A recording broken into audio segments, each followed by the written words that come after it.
कहानी है रामपुर गांव की, जहां के मर्द महिलाओं को हमेशा नीचा दिखाने की कोशिश में रहते। अरे अभी तक खाना नहीं आया, क्या मुझे एक और शादी करने की जरूरत है? नहीं जी नहीं, ऐसा मत करना, वरना मैं कहाँ जाऊंगी। खाना लेकर मैं अभी आई जी। गांव की पंचायत में भी फैसले हमेशा औरतों के खिलाफ ही रहते। मैं जो फैसला सुनाता हूँ वो भगवान की आज्ञा होती है। इस लड़के ने अपने मन से शादी करके अच्छा नहीं किया। लड़के को घर भेज दो और इसकी शादी इसकी जाति की किसी लड़के से करवा दो, लेकिन ये लड़के, इसे तो गांव के बाहर निकाल दो। नहीं नहीं जमींदार साहब, ये क्या बोल रहे हैं? ऐसा नहीं हो सकता। मेरी बेटी मासूम है, इसे अच्छे बुरे की समझ नहीं है। अरे कहाँ जाएगी ये बेचारी? कहाँ जाएगी? इतनी चिंता है तो पूरे परिवार का गांव निकाला कर देते हैं। बेचारे पूरे बसे बसाए परिवार को गांव छोड़ना पड़ता है। चाहे जो हो, अगर बेटियों को कंट्रोल नहीं कर सकते तो गांव में रहने का कोई मतलब नहीं है। यहाँ औरतों को दब कर रहना होगा।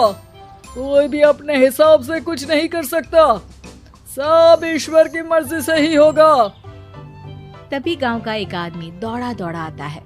सरपंच साहब, जमींदार साहब, वो कालिया है ना, उसकी बेटी पढ़ने के लिए शहर जा रही है। अच्छा, ये कब हो गया? और कालिया की हिम्मत कैसे हो गई ऐसा करने की? लेकर आओ उसे और उसकी बेटी को। बस फिर क्या था, हाजिर हो जाते हैं कालिया और उसकी बेटी सरपंच के सामने। अरे कालिया, ये क्या सुनने में आ रहा है? बेटी को इंजीनियर बना रहा है तू?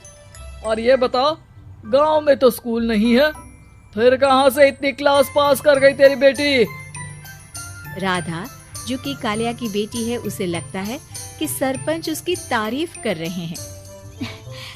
सरपंच जी, मैंने ऑनलाइन पढ़ाई की है, डिस्टेंस लर्निंग से। सभी में मैंने अच्छे नंबर पाए हैं, जिसे देखते हुए शहर की इंजीनियरिंग कॉलेज में मुझे स्कॉलरशिप मिली है।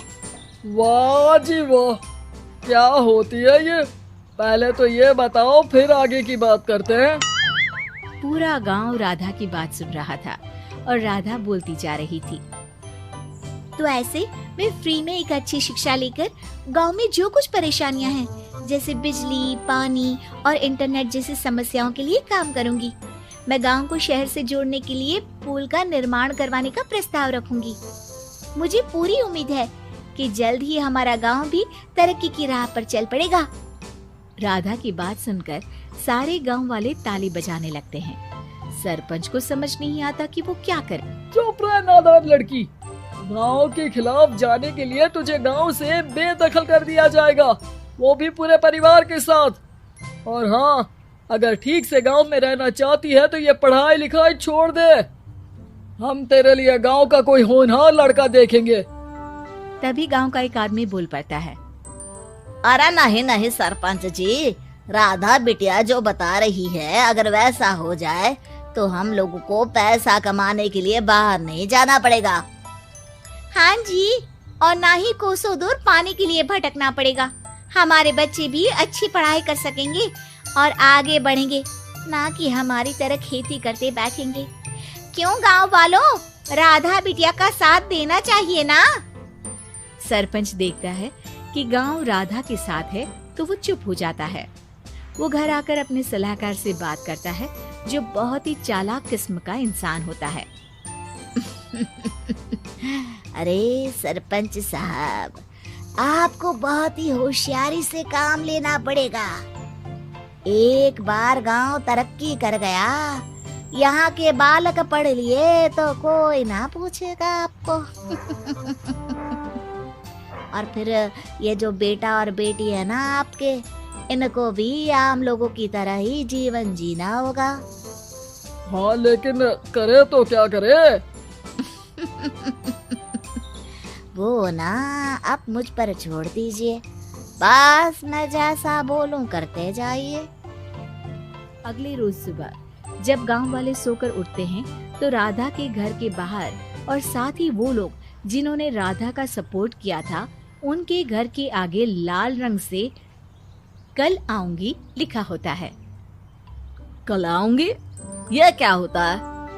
अरे यह तो खून से लिखा है, लगता है कोई भूत प्रेत या चुड़ैल का साया है। चलो सरपंच जी के पास चलते हैं।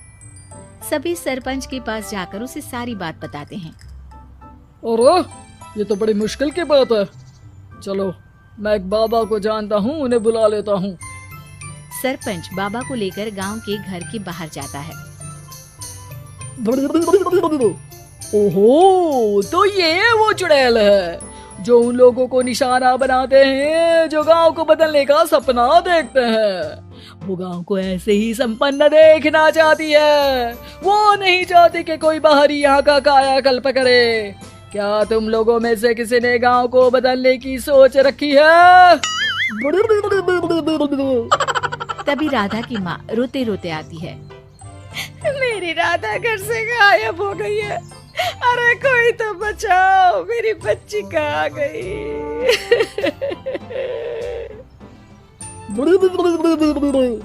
ले गई वो चुड़ैल, तेरी बच्ची को ले गई। अब वो उसे श्रापित करके छोड़ेगी, उस पर चुड़ैल का साया हो जाएगा। तभी बुरी सी हालत में राधा भी वहाँ आ जाती है। उसके बाल चुड़ैल की तरह फैले होते हैं और कपड़ों में खून लगा होता है। सभी राधा को देखकर डर जाते हैं। माँ, पता नहीं मुझे कौन उठा कर ले गया था। अरे दूर दूर हो जा चुड़ैल, अब हम लोग इस गांव में नहीं रुकेंगे। अरे कैसे बातें कर रहे हैं आप? कल तो आप मेरे भरोसे गांव का हुलिया बदलने, अपने बच्चों को पढ़ाने और तरक्की उन्नति की बात कर रहे थे, तो आज क्या हो गया आपको? ये फिर तुम लोगों को बहकाएगी।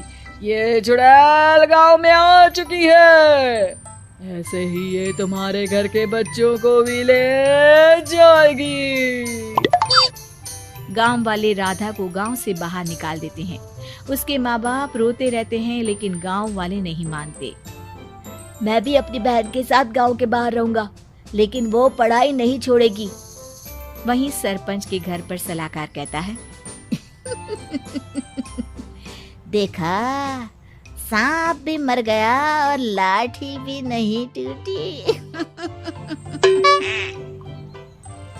लेकिन अगले ही दिन सरपंच के घर के बाहर भी वही शब्द लिखे होते हैं और फिर सरपंच की बीवी कहती है, हमारी बेटी को किसी ने अगवा कर लिया है। तभी राधा का भाई वहाँ आ जाता है। अरे गांव वालों, मैंने सरपंच जी की बेटी को देखा था। वो चुड़ैल उसे उठाकर ले जा रही थी। अरे क्या मजाक कर रहे हो? नहीं नहीं सरपंच जी, आप नहीं जानते। वो चुड़ैल अब आपकी बेटी में आ जाएगी, जैसे राधा के अंदर आ गई थी। तभी सरपंच की बेटी वैसी ही हालत में वहाँ आती है जैसे राधा आई थी। पापा, पता नहीं कैसे मैं गायब हो गई थी। चुड़ैल, इसके अंदर भी चुड़ैल का साया है, मारो इसे। अरे नहीं नहीं, इसे भी राधा के पास गांव के बाहर ही भेज दो। अरे चुप रहो, मेरी बेटी कहीं नहीं जाएगी और चुड़ैल वुड़ैल कुछ नहीं होता है। अरे कैसे बात कर रहे हो सरपंच जी? आप तो बोल रहे थे कि आपका फैसला भगवान का ज्ञान होता है, तो अपने पर बात आई तो अब आप ऐसे बोल रहे हैं। अरे ना ना ना, आपको अपनी बेटी को त्यागना ही होगा।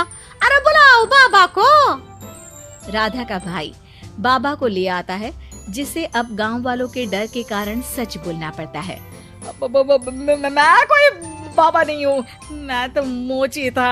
ये सलाहकार महोदय ने मुझे कहा था एक्टिंग करने को। अब वो मुझे पैसे देने वाले हैं। अब मुझे माफ कर दो। गलती हो गई, मुझे माफ कर दो। तभी वहाँ राधा आ जाती है। देखा सरपंच जी, जब गांव के बच्चे साक्षर होंगे तो आप जैसे लोगों की चालाकी नहीं चलेगी।